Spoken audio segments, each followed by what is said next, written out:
sommes productrices de plantes aromatiques et médicinales sur la commune de Courses de Montségur en Sud-Gironde. Nous produisons toutes nos plantes en agriculture biologique et nous transformons tout sur notre ferme.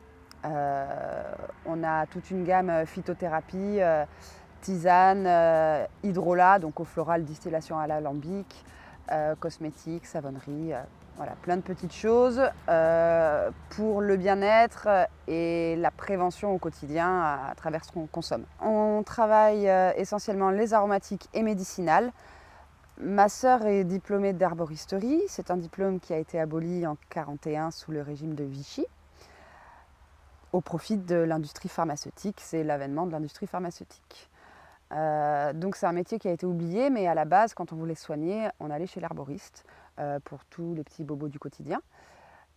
Et depuis les années 50, on est sur de l'allopathie, donc de la molécule de synthèse. Mais ces molécules de synthèse, elles ont été synthétisées et inspirées des plantes aromatiques et médicinales qui soignaient au quotidien. Donc oui, notre job, nous, c'est vraiment de produire des plantes qui vont soigner. On peut être sur du curatif, mais on fait surtout de la prévention à travers de la tisane, des cosmétiques naturels dits simples. Le but est d'être en bonne santé et puis de consommer des choses qui sont bonnes et pour la planète et pour le corps. Alors on a 4 hectares, mais on cultive sur à peu près 5000 m². On cultive une trentaine d'espèces. On va cultiver les méditerranéennes, les lavandes, le thym, le romarin, la sauge, la sarriette.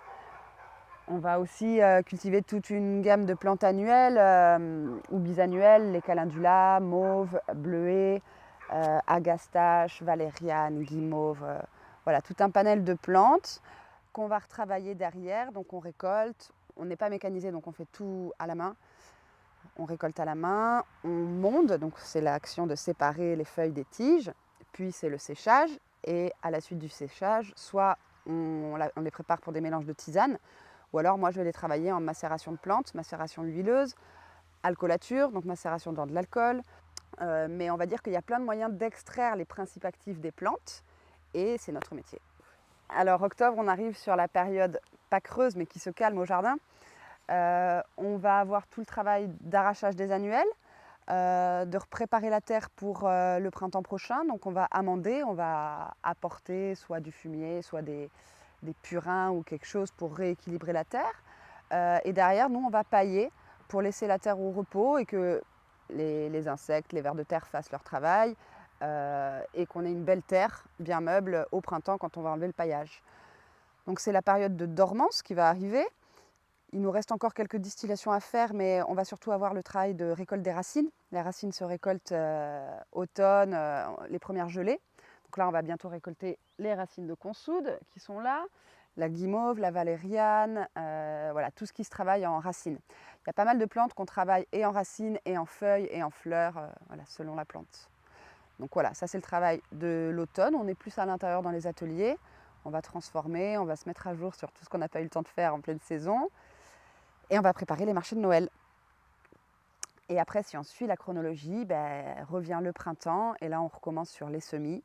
Donc on sème en février, mars, on prépare les terres et on va commencer à planter entre mars, avril et mai, après les seins de glace pour les gélives, les verveines, les géraniums, tout ça. On arrose très peu, on est sur des rustiques et en plus de ça, on paille vraiment tout ce qu'on met en place. Donc ça limite l'arrosage.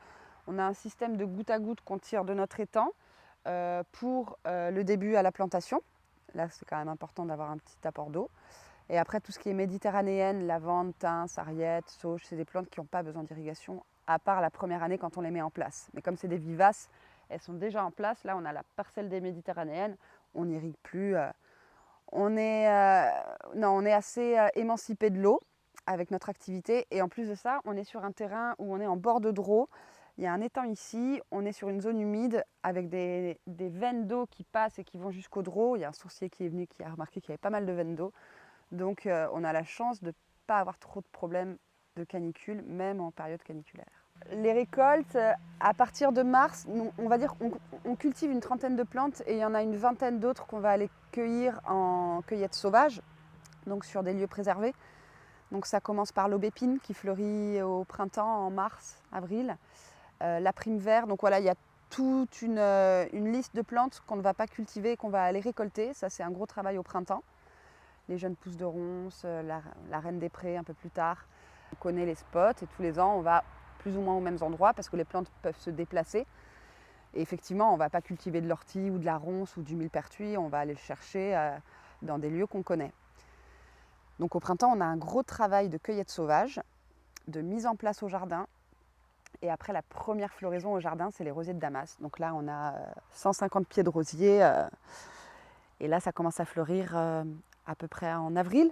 Pendant 1 mois, c'est une pleine floraison. Et là, tous les jours, on distille sur frais. Donc ça, c'est beaucoup de temps de travail. D'avril à août, il y a énormément de cueillettes.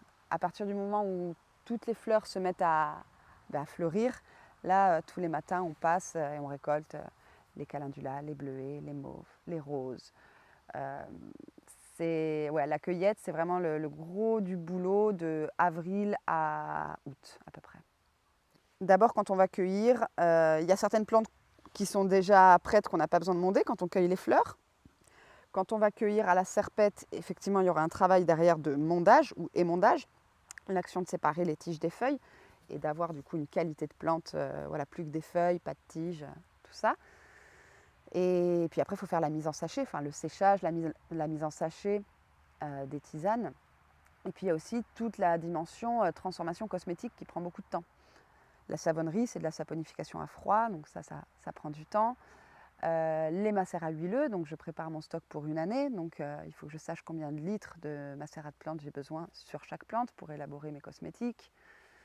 Donc il y a quand même du travail à l'intérieur dans les ateliers toute l'année en fin de compte. Alors on a une gamme assez large, mais parce qu'on est 2, souvent les gens sont surpris de l'amplitude de notre gamme. On a une grosse gamme de tisanes puisque c'est la spécialité de ma sœur. Donc elle formule des tisanes et elle va mettre en sachet. Moi je vais faire la petite main. On est plus sur des tisanes médicinales. On fait aussi pas mal de tisanes sur demande si des clients ont des problématiques d'hypertension. L'hypertension, on va partir sur l'aubépine qui est la plante du cœur. Elle a les 3 R, elle régule, elle rythme, elle ralentit. Donc qu'on fasse de l'hypotension, de l'hypertension, elle convient dans tous les cas. C'est la plante du cœur avec l'olivier, feuille d'olivier. Problème de peau, on va travailler l'émonctoire peau. On va pouvoir travailler. Alors c'est une tisane qu'on ne fait pas, on le fait plutôt en cosmétique. On ne la fait pas en tisane. La pensée sauvage, qui est une très bonne plante qui va permettre de libérer les toxines via la peau. Donc souvent, quand on commence à la consommer, on a des éruptions cutanées, mais c'est qu'en fait, on est en train de se détoxifier. À constipation, on va travailler le transit. Donc là, on va prendre les plantes mucilagineuses, c'est-à-dire qu'ils vont avoir un genre de gel à l'intérieur, comme dans le psyllium ou le lin, quand on fait gonfler toute la nuit les graines. Ça donne un gel le matin qu'on va boire, ça va libérer le transit, ça va permettre que ça se libère en douceur. Donc les plantes mucilagineuses, c'est tout ce qui est mauve, guimauve, les malvacées. Tout ce qui est graines, psyllium, lin, on va aussi travailler en parallèle la digestion et on va toujours soutenir le foie dans tous les cas, pour toutes les problématiques. Donc on a une tisane d'ailleurs qui s'appelle Transit, à base de plantes mucilagineuses, de graines et de digestives. Et en fait, on peut aller très loin en phytothérapie. Autant il y a des méthodes d'extraction qui sont douces, comme la tisane ou les macérations huileuses. Si on part sur une teinture mère, l'alcool extrait vraiment beaucoup de principes actifs. Et là, on va pouvoir travailler des choses plus lourdes comme la dépression. La teinture mère de millepertuis est hyper efficace sur la dépression en stade 1 et en stade 2. Le stade 3, c'est vraiment une dépression très prononcée. En Allemagne, par exemple, la majorité des dépressions sont soignées avec la teinture mère de millepertuis et c'est très efficace. Pour le manque de confiance en soi, on conseille beaucoup le laurier noble, qui est la plante du courage, les lauriers de César. C'est une plante, si on a du mal à prendre des décisions ou un manque de confiance en soi, ou des flottements, on va se la vaporiser sur l'aura ou la boire en interne. Alors oui, au niveau subtil, on travaillerait sur la prise de décision, sur le fait d'aller de l'avant. Alors la rose de Damas, parce que c'est une de mes plantes fétiches, c'est la plante quand on va être déstabilisé au niveau émotionnel, qu'on va avoir des angoisses ou qu'on va avoir des peines de cœur, de la tristesse. C'est la plante qui va vraiment réaligner, on dit qu'elle réouvre le chakra du cœur et qu'elle remet dans une énergie d'amour inconditionnel. Donc pareil, quand on a des périodes troubles au niveau émotionnel, ça peut être pas mal de faire une petite cure de rose de Damas en interne. Une cure, ça veut dire consommer l'hydrolat à raison d'1 à 2 cuillères à soupe par jour pour un adulte. On part sur des cuillères à café pour des enfants. Et qu'on va boire soit en une fois le matin dilué dans un verre d'eau, ou bien on dilue dans 1 litre et on boit tout au long de la journée. Et une cure, c'est en général 21 jours, 3 semaines. Ça fait depuis 2019, fin 2019, qu'on a commencé à implanter les jardins ici.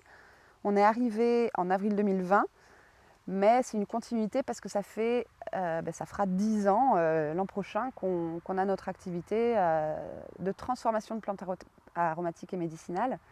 Avant, on faisait de l'achat-revente de plantes. On achetait nos plantes, on les travaillait, et on les revendait. Et c'est depuis 2017 qu'on produit nos plantes. On en est arrivé à la production par souci de la qualité des plantes qu'on vendait. Et puis pour être dans un cercle vertueux et vraiment tout faire de A à Z. On a mis du temps à arriver à la production parce qu'on savait que c'était un métier très laborieux. C'est un métier passion qui demande énormément de temps. Il y a aussi beaucoup de pénibilité au travail. On est sur de l'agricole, donc voilà, on désherbe, on plante. C'est un métier assez rude. Mais en même temps, on sait exactement ce qu'on produit, on met du soin dans ce qu'on fait. Il y a une valeur énergétique. Vraiment, on travaille avec le cœur, on passe des choses aux plantes. Et nos clients ont vraiment vu la différence de quand on achetait les plantes et à partir du moment où on a commencé à les produire. La qualité de la plante, le goût de la plante, le visuel n'a rien à voir avec une plante qu'on va acheter aux herboristes grossistes. Et puis elles sont produites en Europe, dans les pays de l'Est, hors Europe. Elles sont hachées menues, c'est souvent pour cacher la misère. C'est travaillé, tout est travaillé avec des tracteurs, c'est mécanique, c'est récolté avec des barres de coupe. Il n'y a plus rien de manuel, donc on va dire qu'il n'y a plus le même pouvoir de la plante. C'est important de se soucier de la qualité et de la provenance de la plante. Il y a quand même un petit protocole, on demande, on communique subtilement avec la plante. Donc c'est sûr que quand on mécanise tout, on s'éloigne de la plante. Donc oui, je pense qu'il y a forcément des conséquences sur les principes actifs de la plante, sur la qualité de la plante.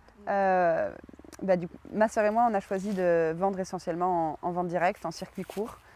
Alors d'une, on est sur des produits où les gens ont besoin d'être aiguillés, ont besoin de conseils. Donc c'est compliqué de laisser en autonomie le client choisir ses plantes. Et puis de deux, c'est aussi des valeurs qu'on veut porter, le circuit court, le lien entre le consommateur, le producteur. Ça nous permet de rencontrer nos clients, de sensibiliser à la santé par les plantes, à la prévention.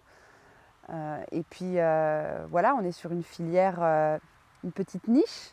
Les gens connaissent peu les aromatiques et médicinales, donc c'est important pour nous la vente directe pour pouvoir communiquer autour de notre métier qui est peu connu, sensibiliser sur la prévention. Et puis on aime ça, le contact avec les gens, faire les marchés. Donc voilà, on distribue en AMAP sur des marchés hebdomadaires. On fait des foires dans le coin, moi je fais les médiévales. Alors les médiévales, c'est tout le long de la vallée du Drô, ça part de la Dordogne, ça remonte par le Lot-et-Garonne et ça finit en Gironde. Il y a celle de Saint-Macaire, celle de Bouliac et Bourg-sur-Gironde et ça finit en septembre.